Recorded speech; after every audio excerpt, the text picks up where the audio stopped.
All right, welcome to Bet the Edge. I'm Jay Croucher here with Drew Dinsick, freshly restored from Europa, back on American soil to talk Jags-Texans. There's no better comeback from a holiday than the AFC South. And then we will go talk about Bengals-Panthers, which is suddenly interesting, and then Cowboys-Giants, which is also vaguely compelling. But Drew, let's start off with Jags-Texans.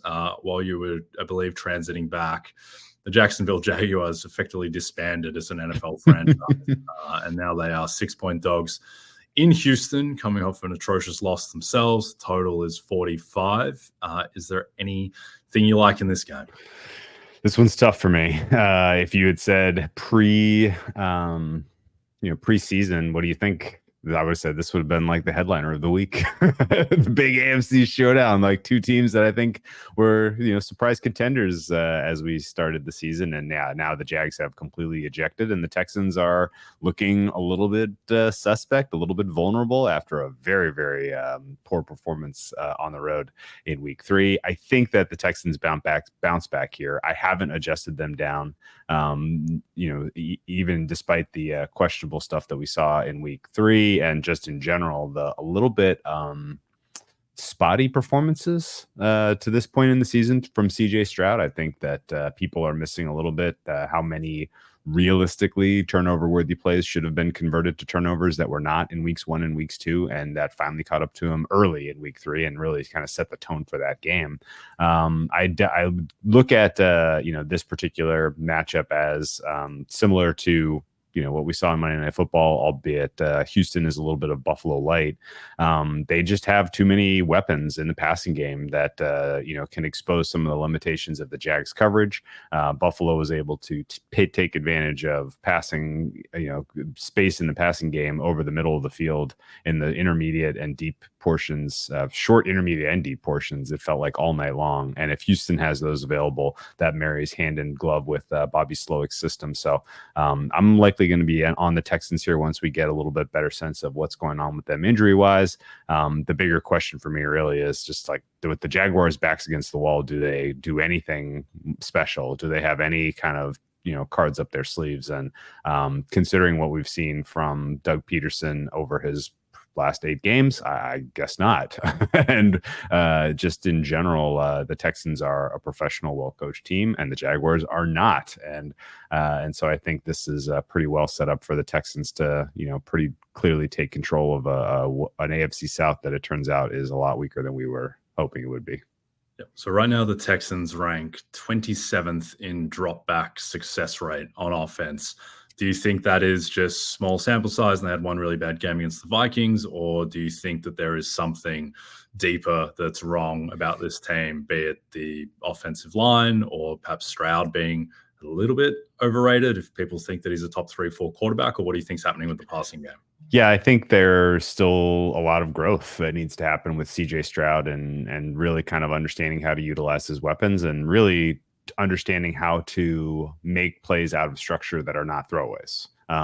The Texans have found themselves in disadvantaged down and distance a lot because of just an absurd amount of offensive penalties through the young season. And while Stroud was able to make magic to put away the Colts at the end of week 1, and just in general, was not up. It was leaned on the defense, I think, in general, to beat the Bears week 2 when they were at a negative game state against the Vikings. It just wasn't able to make any kind of comeback. And I think that's part of the DNA that we've got so far for the young career of CJ Stroud. He's had a lot of really positive game states, and if I thought the Jaguars were going to be able to put together a game plan that could take advantage of the Texans' weaknesses and get out to a strong lead here, then I wouldn't feel as great about laying 6 points. But I was a little bit licking my wounds betting the Texans last week, considering how quickly that one got out of hand.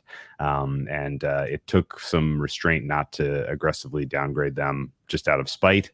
But I still think the Texans are about 3 points better than an average team. And right now, I don't think you can come up with any discussion that convinces me that the Jaguars aren't at least 3 points worse than an average team.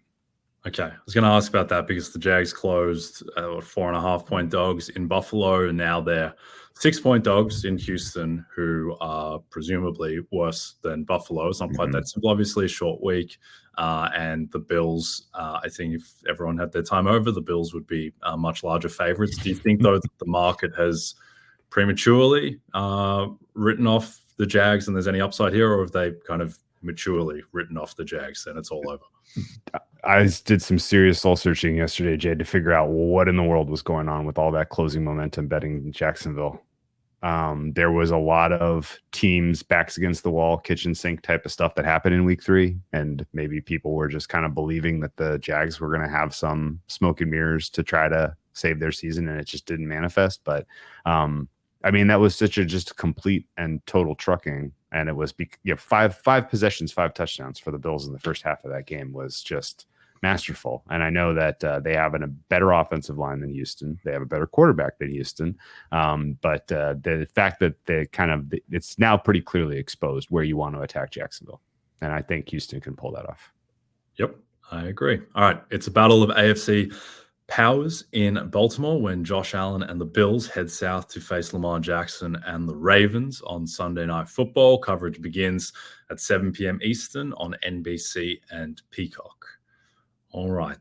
The other disgraced loser from Monday night, the Bengals, 4.5-point favorites at the Panthers. I think at one point, the line was 6 going into the game last night, and so 1.5 points has been knocked off after what the Bengals defense served up specifically against the Commanders, the resurgent Panthers, with the great Andy Dalton at quarterback. Total here is 48. What do you think of the move from 6 to 4.5? And what do you make of this Bengals team going forward? Where, by the way, the Bengals, despite being 0-3, are still like plus 115 in the market to make the playoffs. Yeah, it's wild. And you missed the headline, Jay. This is the Andy Dalton revenge game. Sure. The fact of the matter was Andy Dalton, his performance in week 3 would have made, if he does that or even kind of a step backwards from that over the course of the next handful of weeks, people are going to be kind of rating him a top 12 quarterback in the NFL, considering what we're seeing across the league, which is amazing. And I do think that what we saw last night from Jaden Daniels was a lot of a product of the fact that the Bengals run defense is systematically broken. The middle of the field, their tackling is horrific, and the Commanders were able to take a lot of pressure off Jaden Daniels by being able to pass block well and keep it simple and then take some shots. And of course, Daniels was unreal with his precision on those shots. And Andy Dalton doesn't really have that type of game in his back pocket, I don't think. But if you're going to tell me that the Panthers are going to get this quality of performance they got from their offensive line in week 3, in week 4, and that they're going to be able to have some success on the ground against this rush defense for the Bengals, which is 32nd out of 32, then I think that you could set up pretty positive game state again for Andy Dalton to thrive. And he obviously has pretty solid chemistry with Deontay Johnson, which is a problem for the coverage of the Bengals. And the Bengals, again, on a short week with so many questions to answer on defense, this is not set up well for them, I don't think, despite going up against a Panthers team that was literally written off for dead 2 weeks ago. So, I think the Bengals offense was better in the last 2 weeks than they're getting credit for. Maybe that's unfair considering they were huge favorites last night, but I still think that this offense has a ceiling that is pretty clearly top 5 in the NFL. And so this is going to be a kind of score and answer type of game state, I would guess. And if the Panthers can get a lead, then they're live. And I agree with the move down to 4.5. But the total is kind of where my attention was immediately attracted to after seeing that Bengals game last night. Kind of in the same vein, Jay, of what we were talking about, with somebody went and bet their hard-earned money on the Jacksonville Jaguars. Somebody bet their real hard-earned money on that under last night. What? Why in the world was that the hot side in the Bengals Commanders game, considering the state of those defenses? And I look at these defenses as a lot of the same stuff, and I think 48 is probably too low. The Bengals offense obviously is, still has some limitations, but for my money, Mims is going to be an upgrade over what we've seen from Trent Brown so far. And just in general, the fact that you now have another week of practice for Higgins and a passing game for the Bengals that should be able to, get into the high 20s makes me think that this total should start with a 5. So over 48 for me is the hottest side here. Okay, where do you rate the Panthers now with Dalton, the quarterback? Like, because I'm looking, not that it's perfect or anything, but Impredictable has the Dolphins as like 5.4 points worse than your average team on neutral. Do you think that's fair? Do you think there's more upside in this team than that? Or what do you make of the Panthers? I would put the Panthers over the Dolphins with the quarterback question swirling in Miami, surely. And as you kind of look at the unit breakdowns, Panthers defense 31st by market, 25th on the offense by market. I think the offense is close. I would put them more in the 22 to 24 range. But the defense is still hugely questionable. They don't have a ton of coverage. They definitely don't have the coverage to match up with the elite passing weapons in the Bengals passing game. And just in general, I think the Panthers defense the offense may have solved some things. They may have gotten an inspired performance with the switch to Andy Dalton, but the defense has solved nothing. And I would expect that that's really where this kind of handicap, or at least that's where the side falls apart if you are really inclined to bet the Panthers. Okay. Any interest in Dave Canales now, revived from the dead at 30-1 to 40-1 to win Coach of the Year? It's such a crowded market right now, Jay. It's so tough at the top. Kevin O'Connell's candidacy is real. McDonald's candidacy is maybe real. Tomlin, I think, is short at 10-1. It's really that one. That's the one number that I really am scratching my head about. And then there are, 5 or 6. LaFleur's candidacy is for real. And then there are a handful of other kind of fringe candidates that I think you have to kind of keep your eye on, like the Dan Quinns of the world, just if the Commanders do something wild. Canales is, if he rips off 4 straight wins, which looking at their schedule is going to be tough, then yes, put him on the short list. But right now, I think it didn't get communicated clearly when they made the switch from Bryce Young to Andy Dalton that was a Canales call. I know that it felt a little bit tongue in cheek the way that it was communicated by Schefter, at least, that first big boy call for Dave Canales, and so I don't know that he's going to get the credit if there's a huge turnaround offensively, but certainly the competency on offense was pretty visually startling, if anything. Yeah. If you look back at the end of the season, and if I told you that the Panthers have gone 9-8 and made the playoffs, which is plus 900 on MGM, I have it a little bit shorter. Just everything else being equal, what kind of percentage chance off the top of your head would you give Canales to win Coach of the Year if the Panthers make the playoffs? Yeah, I think if he makes the playoffs and they're 9-8, he would probably be a top 4 choice, but most likely the 4th. Right now, it's tough for me to see that the Packers aren't going to find their way in after these hard-fought 2 wins and Love coming back. Well, so LaFleur is almost certainly going to be ahead of him. It's tough for me to see the wheels completely falling off for the Seahawks, although they are on red hot fraud alert in every which way I could possibly think of. So McDonald is still going to be in the mix. But the Tomlin Steelers one is the real, that's the real bugaboo in the Coach of the Year market right now, because he's 10-1, and this is a team that nobody believed in, myself included, to start the season. And they're getting ugly wins with defense that's not going anywhere. It's not going to get any worse. And if Fields continues to build and improve, and their gauntlet of a schedule at the end of the season, all of a sudden, if it includes also ran Bengals and Browns games, then it's not going to look, quite as daunting. So, I think realistically, if they're 9-8 and they make the playoffs, Canales is probably your 4th choice. And so his percentage would be, for me, 15%.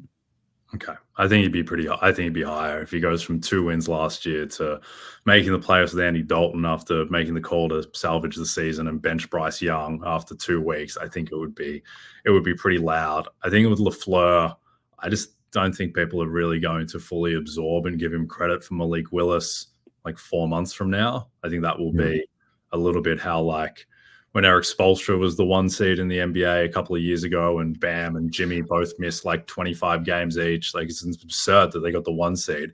He's like not even in the conversation, because by the end of the season, no one cared or remembered that, yeah, Bam and Jimmy missed 25 games each. So you want the injury stuff to be lingering later in the season. Usually, I think LaFleur can definitely win, and he may end up being the most deserving candidate. But yeah, I'm a little bit more bullish on Canales. I think that Tomlin probably needs the 1 seed to win, which is conceivable. And if he wins the division, certainly wouldn't write him off. But yeah, I think that it is a bit of a crowded market, though.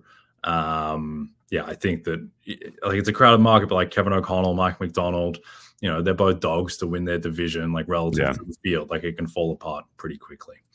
All right, find out if the US can continue its dominance at the President's Cup this week, when golf's biggest stars face off at the Royal Montreal Golf Club. Don't know why I'm pronouncing it like that. Watch Thursday through Sunday on NBC, Golf Channel, and Peacock. As you all know by now, we've teamed up with BetMGM this season. We'll be using BetMGM lines to make all our picks, and we'll have special offers for our listeners each week. If you haven't signed up to BetMGM yet, use bonus code BETEDGE, and you'll get up to a $1,500 first bet offer on your first wager with BetMGM. Here's how it works. Download the BetMGM app and sign up using bonus code BETEDGE. Deposit at least $10 and place your first wager on any game, and you'll receive up to $1,500 in bonus bets if your first bet loses. Just make sure you use bonus code BETEDGE when you sign up. See BetMGM.com for terms. 21 plus only. U.S. promotional offers not available in New York, Nevada, Ontario, or Puerto Rico. Gambling problem? Call 1-800-GAMBLER. Available in the U.S. Call 877-8-HOPE-NY or text HOPE-NY 467-369 in New York. Call 1-800-NEXT-STEP in Arizona, 1-800-327-5050 in Massachusetts, 1-800-BETS-OFF in Iowa, 1-800-981-0023 in Puerto Rico. First bet offer for new customers only, subject to eligibility requirements. Rewards are non-withdrawable bonus bets that expire in 7 days, in partnership with Kansas Crossing Casino and Hotel. Don't forget, if you haven't signed up for BetMGM yet, use bonus code BETEDGE and get your $1,500 first bet offer today. All right, let's close out with Thursday Night Football. The once mighty Dallas Cowboys seemingly no longer 4.5-point favorites at the New York Giants. Total is 45. These teams have the same record, which is hilarious.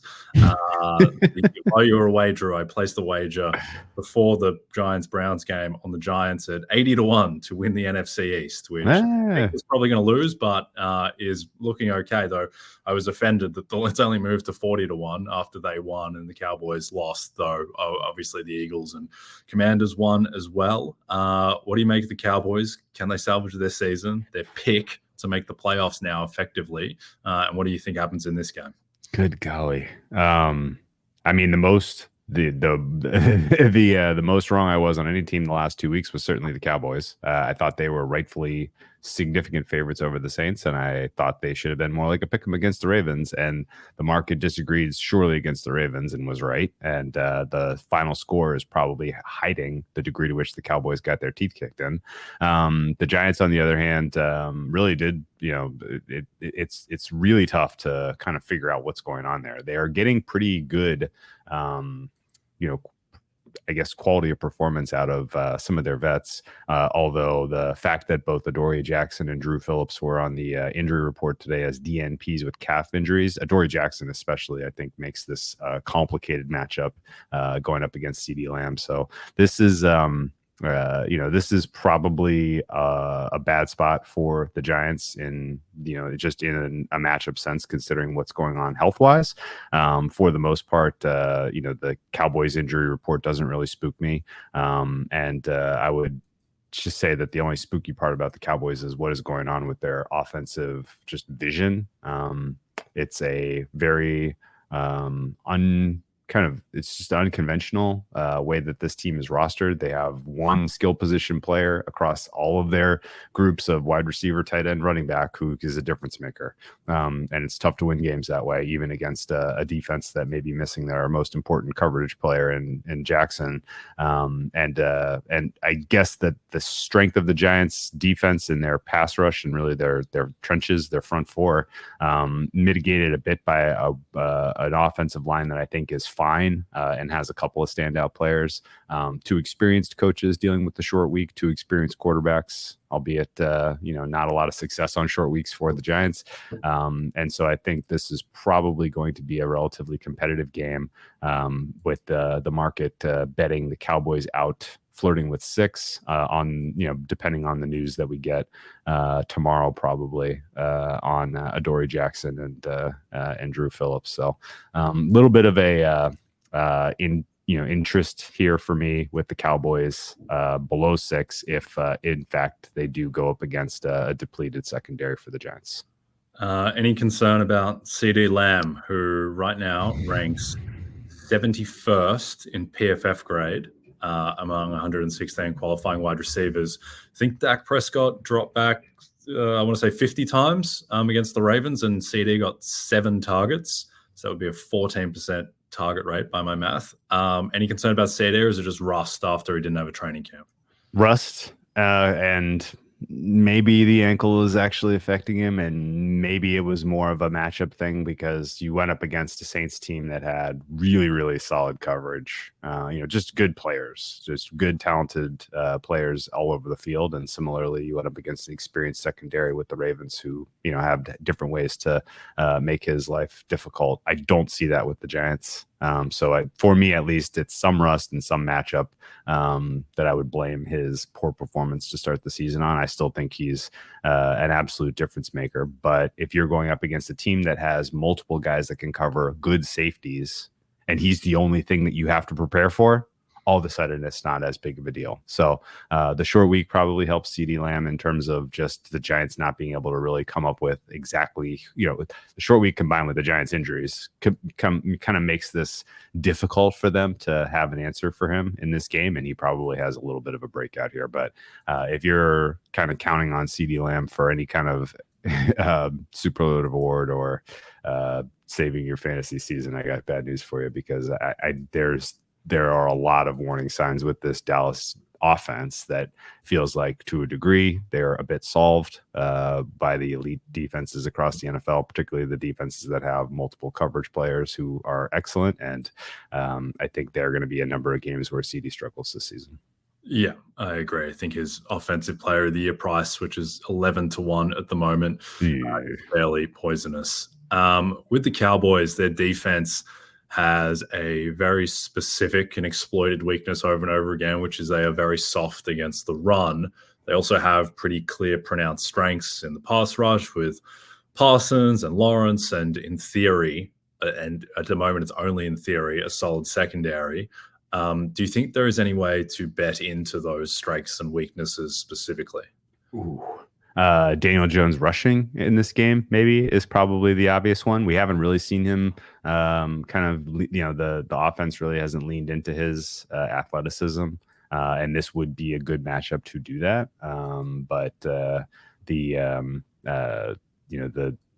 I guess the Giants are still trying to save their season, and so if they open up the playbook a little bit as far as the kind of designed runs for DJ, then he could be pretty effective. So far this season, he only has 19 attempts. He's averaging 3.5 yards per attempt. But I haven't seen sort of the exotic Dable, kind of utilizing Jones's athleticism that we saw on their run to the playoffs 2 years ago. And could be that they're trying to protect him because of the ACL injury, but we're getting close to the part of the season where you throw a little bit of caution to the wind, considering you got Cowboys, Seahawks, Bengals, Eagles, your next 4 games. And if you lose 2 or 3 of those games, then your season is effectively over. So would expect that this is a little bit more of a QB rush opportunity for him on Thursday.